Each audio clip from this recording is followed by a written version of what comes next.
Soon after a gunman in Sutherland, Texas, killed 25 people, police investigating said it was not terrorism. But just a few days earlier, an attacker in New York City drove a truck into a crowd of people, killing 8 of them. The mayor called that an act of terror. So what's the difference? Houssem Ben Lazreg studies modern languages and cultural studies at the University of Alberta. He sees a dangerous problem with not knowing the answer. Good morning, Houssem. Good morning, Mark. Thank you for having me. Thanks for joining us. Yeah, thank you. So where does the word terrorism come from? So if we talk about the etymology of the language, I mean, that word, it can be considered as a new word, like it's a modern word, because acts of terror, of course, have existed all over history, but at, like, let's say, 20 centuries ago, that word wasn't really used to label that act as specifically terrorist. Right. So the word terrorist exactly comes with the context of the French Revolution, with what we call the reign of terror. So after the French Revolution and all the killings that took place, by Robespierre, I mean, we start talking about what we call la règne de terreur, or the reign of terror. And so with time, we added that suffix ism, and then it became terrorism, from terrorism. And of course, 9/11 was one of the acts that also helped shape this concept. So the American administration developed something, they thought that developed something, clear, war on terror or the war on terrorism, but it's a very vague and ambiguous term. Who are you fighting? How do you define terrorism? What is it? What are the tools? Who are you fighting? So so you see, it's very vague. It's very ambiguous. You don't know what you're fighting. So here again, that lack of clear cut definitions makes the concept itself, easy manipulable. Like you can manipulate it Right. based on your interest, based on your politics. Well, I'm surprised it goes that far back. I would have thought it was from the 20th century, and I've often heard the phrase used, one man's freedom fighter is another man's terrorist. That's Yasser Right. Arafat's, even Yasser Arafat, the famous leader Is of that what he said? PLO. Okay. Yeah, he. I mean, I'm Irish, so Okay. I look back in the history of Ireland, and Irish Republicans they use terrorism against the British in Ireland to try to force them out. But for example, in the case of IRA, I mean, I would argue that comes in a context of colonization.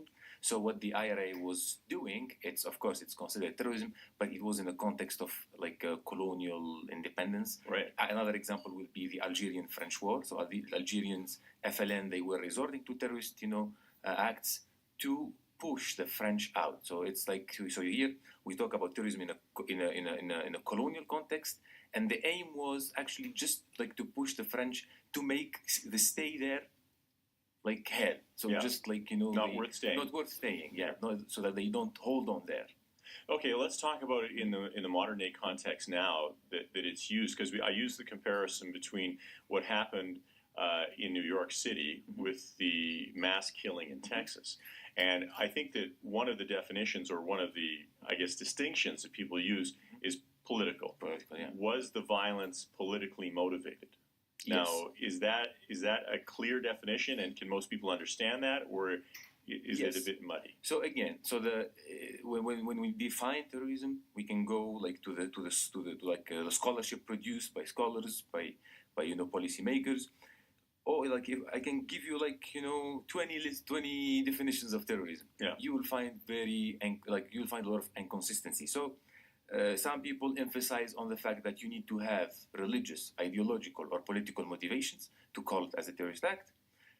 Some agencies, some scholars, they don't mention that political motivation. So it's just an act of violence that targets indiscriminate civilians. That could be considered as an act of terror. Like that's what's interesting in the debate is that the guy who committed the act in Texas, according to the FBI definition, he's not a terrorist, but according to the Nevada state law, he's terrorist. Really? Yeah, and I mentioned that in the article. Right, that you wrote. Yeah, and I put even the link, to the Nevada definition of terrorism. So different states in the U.S. have different Yes, that's the problem. Like the FBI has its own definition. I can give you the U.S. Department of Defense has its own. U.S. Department of State has their own definition. So here, this inconsistency. Okay, leave us, in this state of vagueness. Like then, who is a terrorist? Who is not? But then we go back to the political side of the labeling. Mm-hmm. So whenever we have somebody from an Islamic background, somebody who's a Muslim, committing, any act of violence, it's automatically, inherently assumed that it's a terrorist act. It can be, sometimes it can be even a real mentally ill person, Right. but he's a Muslim. But you see, it's in the subconscious. It's the American subconscious that comes automatically. The Muslim is by inherently a political terrorist. So he has that by essence. How would you like to see the word change? How would you like to see people use it properly? Of course, like everyone wants to see like an agreed on definition. But imagine even the United Nations couldn't agree on a definition.